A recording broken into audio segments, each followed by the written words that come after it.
जाके जन बुझाई मरला के बाद तोहरा जाके जन बुझाई रोबू तू हमारा केहू सता है रोबू तू हमारा केहू सता है रतियों के नींद तोहरा सुतल हो पर न आई रोबू तू हमारा केहू सता है रोबू तू हमारा केहू सता है।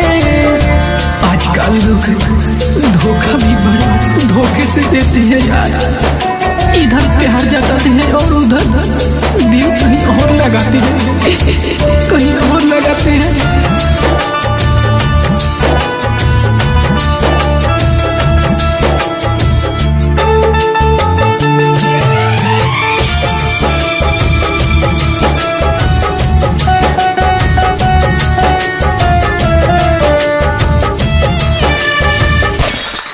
न धोखा दिल रह तू जहर दे तू मिला के हमसे जहाँ मांग ले तू दे देती मुस्कुरा के पगली रे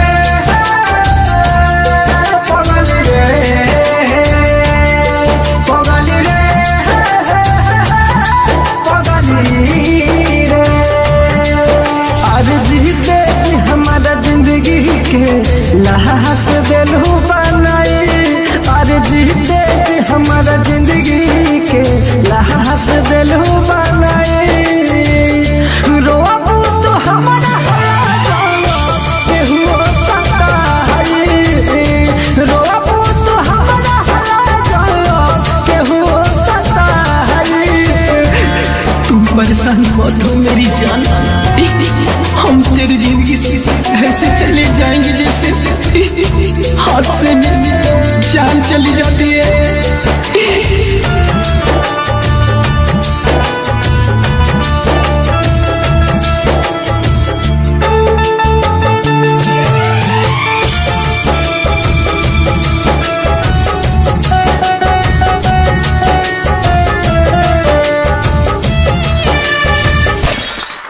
तोहरा एक कसम कब दोसरा के न चाहनी तोहसे जाना उससे ज्यादा हम प्यार करते रहनी सुगनी रे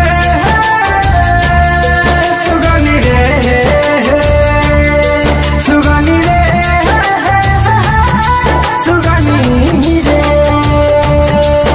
अरे मन सोनी के न रहला पर बुझाई आज मन सोनी के न रहला पर बुझाई रोबू तू हमारा केहू सता है रोबू तू हमारा केहू सता है। माँ जानकी रिकॉर्डिंग स्टूडियो मोतिहारी।